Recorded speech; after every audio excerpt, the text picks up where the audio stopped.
Wassail, beautiful people. There's a real gravel there on my voice.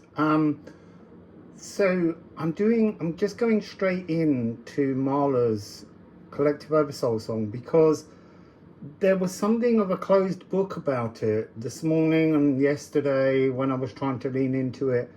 And as I've sat down to prepare, it's like there's an energy flooding in, and it begins with the line, when purity meets maturity. I don't know yet what that necessarily means. But there's also this really strong energy imagery of fractals, symbols, alphabets, written word, something to do with that. I've been seeing advertising billboards, something along the lines also of the purity. Okay, so the purity to maturity is also maturation, is also materialization, the point at which the Oceanus freshwater springs meet the ocean to materialize things. There's also this energy. I've been being shown a whole series of paint cans and letters, and this notion of painting, colouring up an alphabet in a form of distortion. And I think there's something about your Oversoul song that comes in to clean up false advertising in some way, but that's not quite true. That's just what came through then to give me a bit of a giggle. The written word not resonating with its Galdir, Sedir, magical origins. So something about cleaning up the heavy semantics. Like, I have a problem with the word twin flames. So I think your Oversoul song would be the kind of energy that's singing in to try and transform that kind of frequency, because it's heavily semantic. You know, people stay in terribly abusive relationships because they say they're their twin flame. This is what I mean about words transforming. I was talking with someone, Kathy, the other day about how once upon a time the word violence in like Jane Austen times just didn't have that same resonance. It was something that was just a little bit overly animated when we were all supposed to be very sedate. So yeah, there's a strong frequency I'm seeing of the moving of fractals. So I'm also now being shown the hidden truth behind a language, but behind a word, behind a frequency that we speak, like penetrating in. So I'm being shown, do you remember in the 90s maybe, the magic eye paintings where you used a different part of your brain to witness something that was a pattern and a separate image would come through? It's a little like that. The truth behind a fractal is what's coming through in this frequency. So go and look at a plant or a tree and try and find that magic eye space and see the hidden messages in the natural world. So reordering a disordered pattern or a chaotic pattern, looking into the chaos to see the eye of the storm. So being caught in a chaos, being, So they're showing me, I'm seeing my impatience for conclusions and that reminder of it's the journey, not the destination, which I don't want to know about that. So anyway, let's go into this and see what the runes have to say. And I'm beginning with the runes because it was all about symbols this morning. So look, Un. Un is really interesting because this symbol here looks very much like a P, and this is the energy of bliss. This is the energy of pastoral peace, calmness.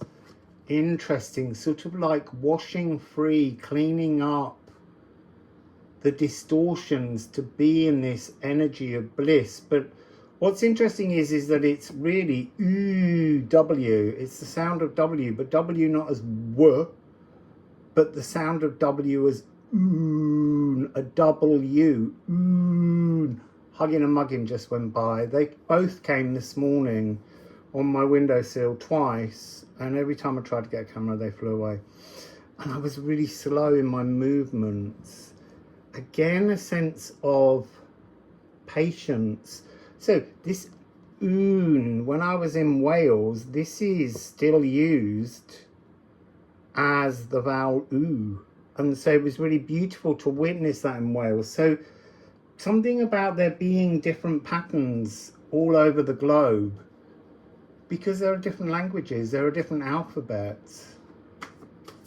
So I'm still, I want to say both begin over, but also begin again, begin over. There's something in this energy about writing letters, not the symbols of the letters, but actually writing, communicating, because I've got this energy of a kind of post office going across those two cards.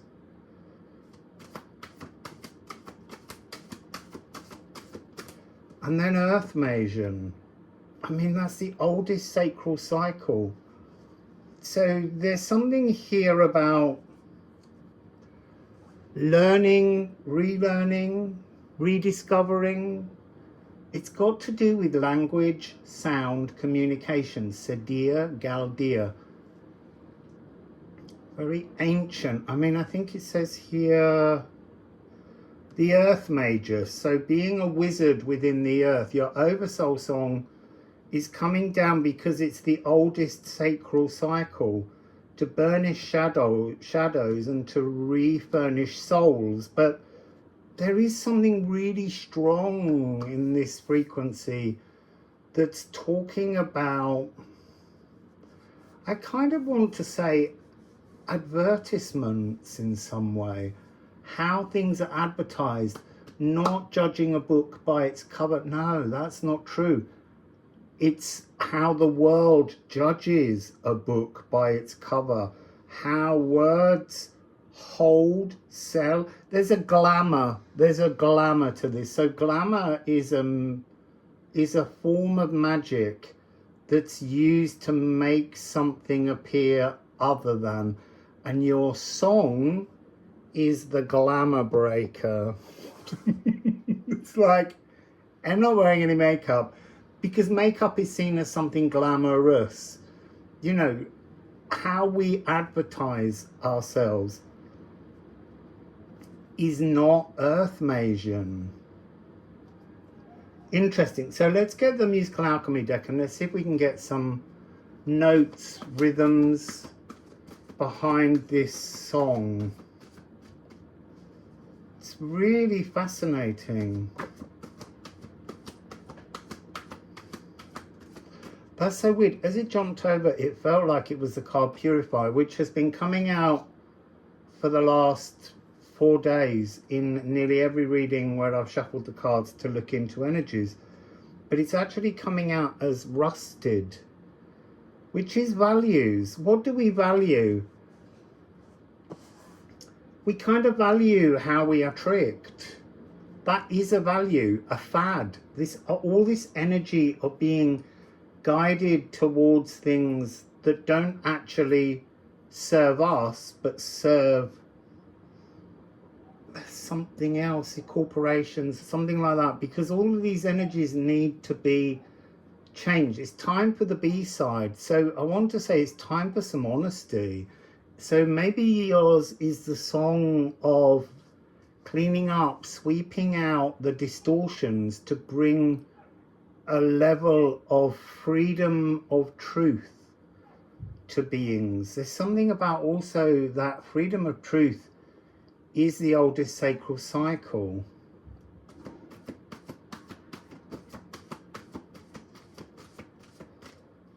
So moon in Pisces, that was the lunar eclipse. So it's saying to me that this was the gullible. So you sing to the gullible. Your Oversoul collective sings to the gullible, because the gullible must learn to retune their pineal gland to the new frequencies that are coming towards us. Moon drunk and spaced out. It's the real frequency of the blunted, those that buy into, yeah, I don't really want to say fashion as in clothing, but there's an element of that within it. But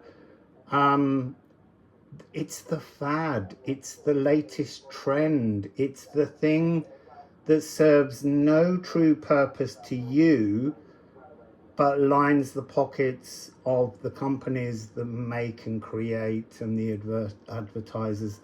It's billboards. I'm seeing billboards again, and I'm seeing things lit up, things now moving, adverts, things that sell a mistruth is coming through in your song. And your group, your Oversoul collective song, wants to transform this frequency. So moon in Pisces is a realm frequency, it's a triad. So we have moon,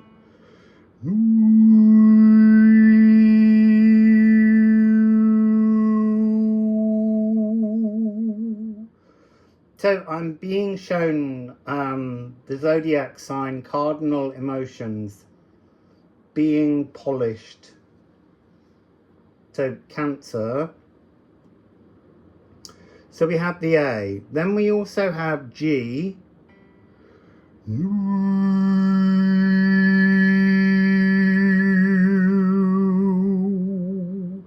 G is Jupiter.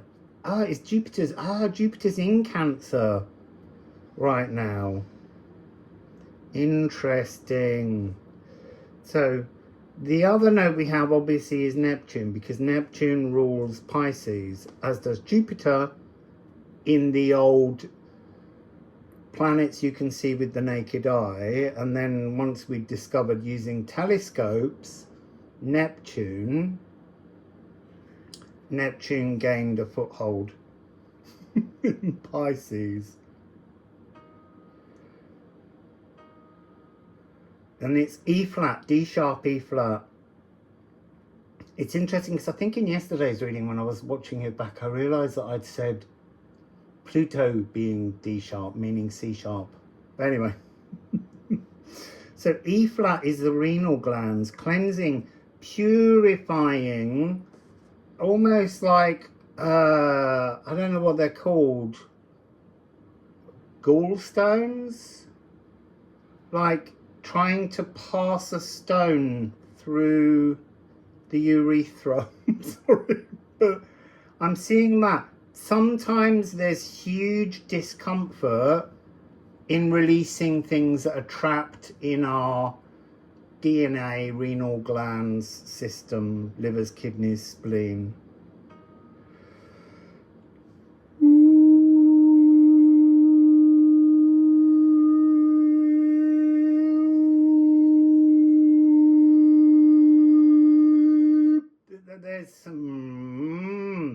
There's power in that. Neptune is about to move back into Pisces on 22nd of October, maybe 2210. See, I'm looking because there's something about the movement of symbols. I have here this other energy of a pod. Like I'm seeing something deep beneath the ocean, in a pod, in a shell, something that doesn't come to the surface.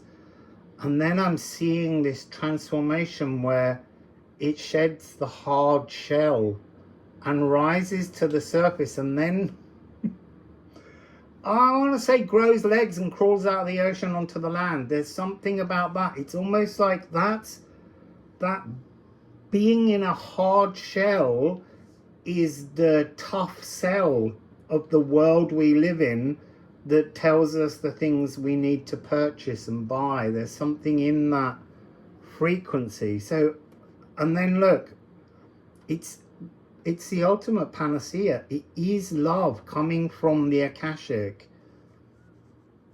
You see, I want to say like Aphrodite, but again, they're saying that's like the big cell. It's Eros is love. Eros is the fourth primordial god. Eros is a truth, the warp and weft. It's honest. That's this story. You're trying to bring in a sense of it's like your song does that. It sings to people, and then when they tell a mistruth or they tell a lie, it collapses against their field, but it somehow it's robbing them of opportunity somehow.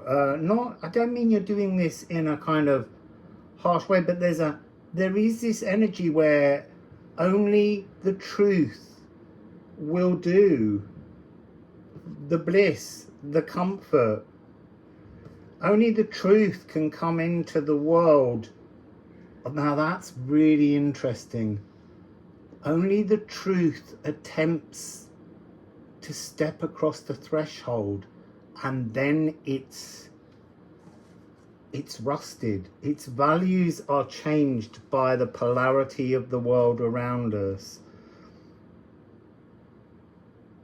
Again, we have gossamer portents of pleasure, as if the truth brings us bliss. That's what your song... Oops, sorry. And as I sang the E flat, my jaw crunched and moved like there's some kind of calcified coating. There's some kind of calcified tension within the bones within the bones of the people that can't speak the truth. You see, I want to say within the bones of liars, and your collective is trying to clean up the calcified energies to restore. It's the oldest sacral cycle. So is the oldest sacral cycle the truth? Because the truth is all with love, a loving truth. And the oldest sacral cycle is the distortion of the physical world that makes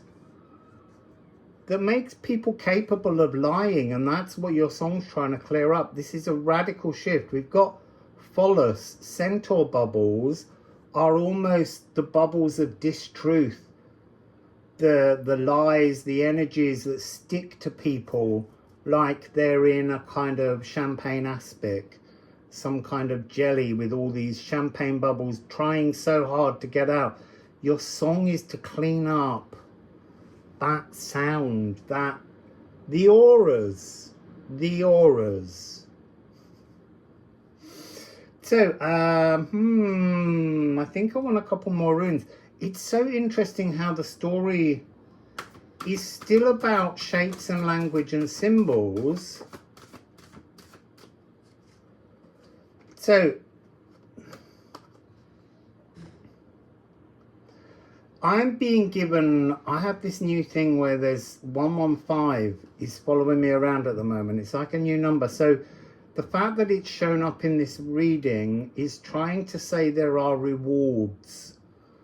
There are synchronicities. There are signs.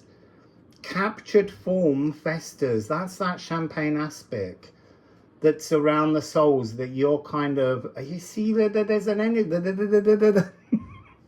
There's an energy of Orthumbla because we got elks, but Orthumbla is the holy cow inside the Gununga Gap that licks the salt rime. the salt rhyme. I want to say, because I've been getting a really strong energy of too much salt, and I never get that because I love salt.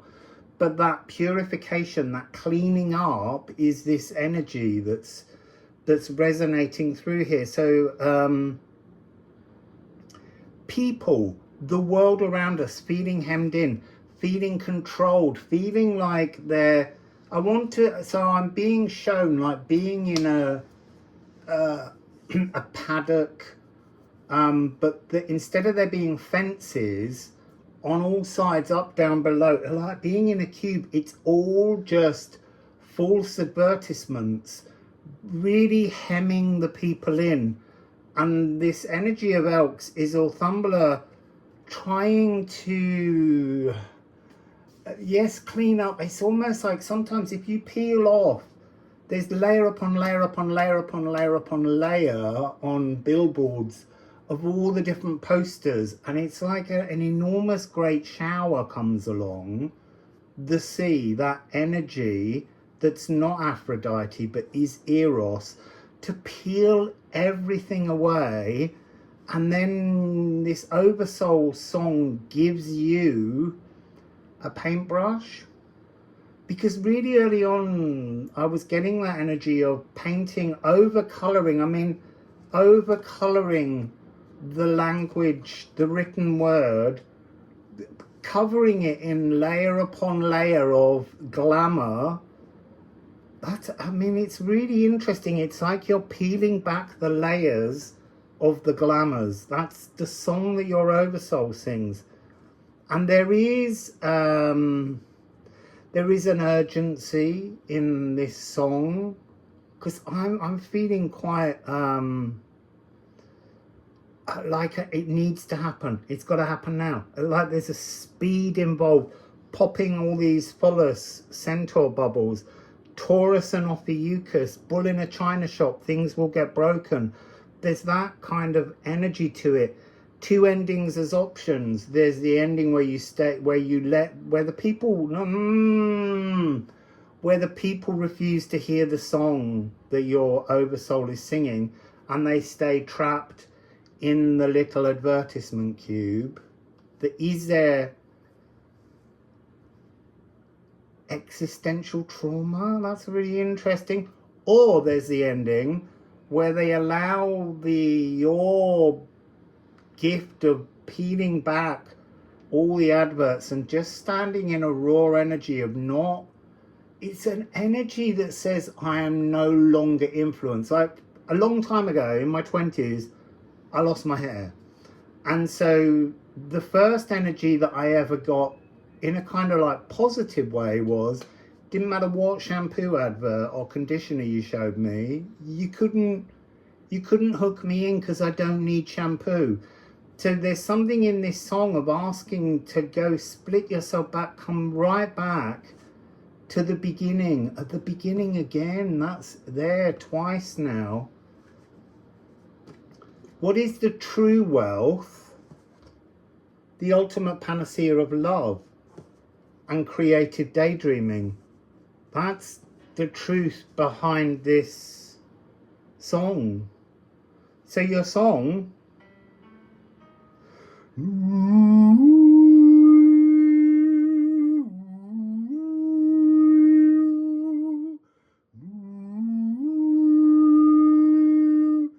so I'm so sorry to bring this up again, but there's the passing of kidney stones, I think they're called. So that's not what you're trying to do, but but your Oversoul Collective song is trying to, and it is uncomfortable for people, but it's asking them to let go of the glamours that surround them and distort them. So that's really your song, the Glamour Shedder. So thank you for listening, everyone, and Wassail.